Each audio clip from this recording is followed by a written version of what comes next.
सांच को आंच नहीं है, कर नहीं तो डर नहीं,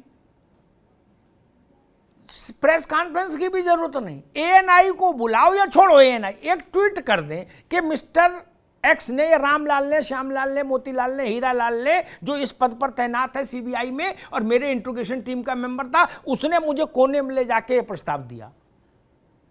अभी साफ हो जाएगी तस्वीर के नहीं, वरना तो देश ये मानेगा दिवाली धमाका है। आजकल चल ही रहा है सेल और ऑफर हर जगह। लतीफ साहब, देखिए अमिताभ भाई, क्या पहली बार ऐसा हो रहा है जी कि जब भारतीय जनता पार्टी ने अपनी इन एजेंसियों का इस्तेमाल लठैत के रूप में किया और उस सीबीआई के दबाव से, ईडी के दबाव से तमाम इस तरह के धमाके पहले भी भारतीय जनता पार्टी कर चुकी है। थोड़ा सा समय चाहूंगा, एक एक करके तमाम उदाहरण जो लोग जानते हैं वो कुछ उदाहरण मैं लूंगा। बंगाल के शिवेंदु अधिकारी जी को मत भूलिए। शिवेंद्र अधिकारी टीएमसी के नेता हुआ करते थे और भारतीय जनता पार्टी के लोगों की बंगाल में जो सारा चुनाव अभियान होता था उन्हीं के खिलाफ होता था। पीएमएलए में उनके खिलाफ केस रजिस्टर किया था ईडी ने, जांच भी हुई थी, जांच भी शुरू हो गई थी, छापेमारी भी हुई थी और उसके बाद उन्होंने भारतीय जनता पार्टी ज्वाइन कर ली थी और उसके बाद उनको लीडर ऑफ अपोजिशन बनाया गया था बंगाल के अंदर। कोई पहली बार नहीं हुआ ये जो मनीष सिसोदिया जी आरोप लगा रहे हैं। आप याद करिए हेमंत बिस्वा शर्मा जी को। लतीफ भाई, सबको बहस में लाऊंगा अभी। एक मिनट इमरान लतीफ, एक मिनट मेरी बहस में अभी एक बार सबको बहस में ले आऊं, फिर विस्तार से। अभी संक्षिप्त टिप्पणी सब लोग एक एक कर ले। मेरा प्रश्न सिर्फ इतना सा था, उदाहरण सबके सामने है, जो देश में घटता है वो देश की आंखें देखती हैं, देश की जहन में भी रहता है। मेरा सिर्फ अभी की धुंध के लिए कहना था, मैं मनीष सिसोदिया की बात को सच मान रहा हूं अभी। इसके बाद मुझे लगता है इमरान भाई को या आम आदमी पार्टी को सारी शिकायतें दूर हो जानी चाहिए। मैं उन्हीं की बात को भरोसेमंद मानता हूं, इसलिए उनसे कह रहा हूं उस अधिकारी का नाम बता दीजिए, ऐसा मक्कार अधिकारी कौन है, कम से कम उसको तो जेल भिजवाए। ये तो हिम्मत जुटाओ भाई, इसमें तो कोई समस्या नहीं। अमिताभ जी, नहीं अभी नहीं, अभी अब आप बाकी लोगों को भी बहस में ले आऊं, फिर अभी तो बहस 1 घंटे चलेगी भैया। पार्टी दोषी है लतीफ साहब, 1 घंटा चलेगी बहस। नहीं, भाजपा की बात मैं नहीं कर रहा, भाजपा आम आदमी पार्टी, मैं 2 इंडिविजुअल्स की बात कर रहा हूं, सिसोदिया मनीष और सीबीआई का वो अधिकारी, 2 इंडिविजुअल्स की बात कर रहा हूं। उनको, जिसने उनको ये प्रस्ताव दिया उसका नाम बताइए। ठीक, अभी रुकना होगा। कौशलकांत मिश्रा, सीबीआई झूठ बोल रही या मनीष सिसोदिया झूठ बोल रहे, इसका सत्यापन इसी से हो सकता है। या तो मनीष सिसोदिया नाम बता दे, ठीक, या जो रिकॉर्डिंग होती है इंट्रोगेशन में, उस रिकॉर्डिंग को सीबीआई बाहर सार्वजनिक करे। और कैसे काम होगा? वो धुंध तो नहीं रहनी चाहिए कि सीबीआई हेडक्वार्टर में डेस्क लगा के 4 लोग बैठे, आ जाओ CM CM, deputy CM, minister offer में चल रहा है, सेल में ले जाओ। ऐसा तो नहीं चल सकता। कौशलकांत जी। अमिताभ जी, झूठ फरेब का इनके पास पुलिंदा है, यही आम आदमी पार्टी का धंधा है। चाहे गडकरी जी से माफी मांगने की बात हो, चाहे जेटली जी से माफी मांगने की बात हो, चाहे मजेठिया जी के मामले में माफी मांगने की बात हो, इनका तो काम है झूठे आरोप लगाना और माफी मांगना। अब वही वाली बात है कि चोर भी अब दरोगा को प्रमाण पत्र देगा कि वो कौन चोर है और कौन सिपाही है। ये तो मैं यही कहना चाहूंगा। बाकी लतीफ भाई के लतीफे सुनेंगे आगे और फिर हम आगे रिप्लाई करेंगे, क्योंकि अभी सिर्फ रिस्पांस देना है। जी, ठीक। लेकिन मैं भाजपा नहीं, पार्टियां अलग होती, सरकार अलग, लेकिन मैं भारत की सरकार से जरूर ये कहूंगा, ये चुटकुलेबाजी जो हो रही है दिल्ली से गुजरात तक, अंताक्षरी, ख्याल, जवाबी कीर्तन, ये चलता रहेगा। लेकिन देश की प्रतिष्ठा बचाने के लिए भारत की सरकार को इस मामले की तह तक जाना चाहिए और सत्य देश के सामने आना चाहिए। मसला मनीष सिसोदिया और सीबीआई और भाजपा और आपका नहीं, केवल हमारे टैक्स के पैसा से तनख्वाह मिलती है सबको, सिसोदिया जी को भी और सीबीआई वालों को भी। इसलिए हमको हक है सच जानने का कि ऐसा धंधा हो रहा है क्या। अगर गलत आरोप लगाया तो भी पेनाल्टी होनी चाहिए, और अगर ऐसा किया गया तो भी उस पाप का निस्तारण होना चाहिए। इससे सच्ची बात और क्या हो सकती है? जिसको बुरी लगे वो अपने घर बैठे 2 रोटी ज्यादा खाए। अरुणेश यादव जी, ये क्या चल रहा भाई? देश की सबसे बड़ी एजेंसी को अगर इस ढंग से नैरेटिव बना के टारगेट करेंगे, और वो भी आधा प्रहार, जब इतना बताया था तो उस आदमी का नाम ही ले देते। नहीं,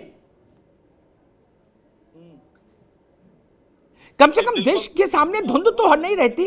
यादव जी, जी बिल्कुल, आपका सबसे पहले तो बहुत बहुत धन्यवाद मुझे मौका देने के लिए। और जो आपने जो बातें रखी, मैं बड़े ध्यान से उन सारी बातों को सुन रहा था, और निश्चित तौर पे जो सिसोदिया जी का जो ये बचकानी हरकत है, तो वो कहीं ना कहीं एक तरीके से ऐसा लगता है ना कि इतने मैच्योर व्यक्ति और इतने अहम पद पे, आप डिप्टी सीएम हैं, उप मुख्यमंत्री हैं, हाँ। पार्टी में आप दूसरे नंबर पे हैं, केजरीवाल जी के बाद दूसरा नंबर आपका आता है, और आप इस तरह के आधे अधूरे बयान अगर देते हैं तो वो कहीं ना कहीं आपकी विश्वसनीयता पे प्रश्नवाचक चिन्ह डालती है। जनता आपको, अगर दिल्ली की जनता पे आपके प्रति जो जवाबदेही है, तो वो जवाबदेही के लिए आपको गंभीर होना पड़ेगा। ऐसे काम नहीं चलेगा साहब कि इसने हमें ये ऑफर दिया या उसने हमें ये ऑफर दिया, और अगर ऐसा कुछ है तो उसका खुलासा किया जाए। ठीक बात अरुण भाई, ठीक बात। जी तो लगे कि हाँ भाई क्या क्या क्या खिचड़ी पक रही है। आलोक पांडे जी, अगर मनीष जी उस अधिकारी का नाम नहीं बताते जो उनको साइड में ले गया और जिसने प्रस्ताव रखा, तो मेरी मांग होगी कि सीबीआई के डायरेक्टर को मनीष सिसोदिया के खिलाफ अवमानना का मुकदमा दायर करना चाहिए। ये घरेलू क्रिकेट थोड़ी ना हो रहा है, फ्रेंडली मैच। ये देश हमारा है भाई, तमाशे के लिए थोड़ी ना देश चल सकता। मुकदमा होना चाहिए, वहां सिद्ध करिए जाके अदालत में किसने किसको क्या कहा। आलोक पांडे जी, आप इस विचार से सहमत है कि नहीं, या राजनीतिक दलों को ये सब कुश्ती करने की छूट दे दी जाए कि नहीं नहीं कीचड़ उछालते रहो, मौज लेते रहो। अमिताभ सर प्रणाम। प्रणाम। Amitabh sir, Indian Penal Code की एक धारा है 499 मानहानि की। तो मानहानि केवल व्यक्ति के लिए, मुझे लगता है कि ऐसे तो व्यक्ति के लिए ही होती है, लेकिन अगर सीबीआई को एक व्यक्ति मान लिया जाए तो मुझे लगता है कि मनीष सिसोदिया जी ने बहुत ज्यादा नुकसान पहुंचाया है भारत की एक एजेंसी के प्रति, और एजेंसी एक राष्ट्रीय चरित्र को भी शो करती है।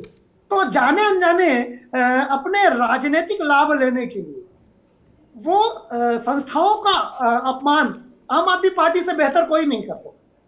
हालांकि कभी कभी हम देखते हैं कि आम आदमी पार्टी बीजेपी की बहुत करीब जाती हुई दिखती है, बहुत बार हमने तारीफ भी की है, लेकिन इस जगह पर ये गुजरात चुनाव में ऐसा लगता है कि इनकी इंटरनल मैटर ऐसा लग रहा है कि उतनी बड़ी सफलता गुजरात और हिमाचल में मिलने वाली नहीं।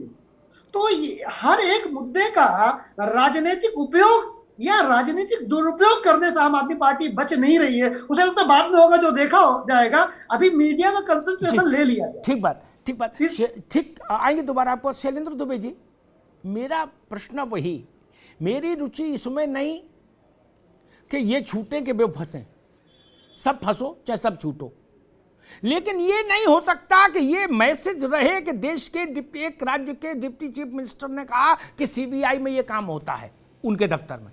ये सीबीआई का काम नहीं, और अगर नहीं है वास्तव में सीबीआई का ये काम कि फिक्सिंग कराओ, तो सीबीआई के डायरेक्टर को मुकदमा करना चाहिए और अंदर करना चाहिए मनीष सिसोदिया को। या तो सीबीआई का डायरेक्टर हटाया जाए जिसके प्रेमिसेस में ऐसा काम हो रहा है, या सिसोदिया जी अंदर जाए। तीसरा तो कोई रास्ता नहीं। शैलेंद्र दुबे को और अमिताभ अग्निहोत्री को जेल भेजने से कोई मामला तो बनेगा नहीं।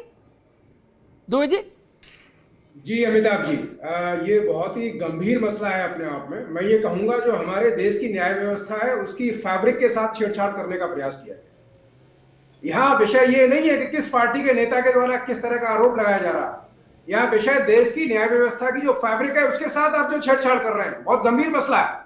अगर इस तरह की शुरुआत हुई है, जो पूर्व में भी जो देखा गया कि तमाम जो नेताओं पे आरोप लगाए गए और आप जाके जब न्याय प्रक्रिया आगे बढ़ती है तो वहां जाकर आप शपथ पत्र देकर वहां माफीनामा लिखकर और आप वापस हो जाते हैं, तो कहीं ना कहीं इनको इन चीजों से बल मिलता रहा है कि नहीं, हम शुरू में इस तरह के प्रयोग करेंगे पॉलिटिकल लाभ लेने के लिए, अंतोगत्वा जाकर हम जाके लिखित में माफी मांग के आ जाएंगे और होने वाला कुछ नहीं है।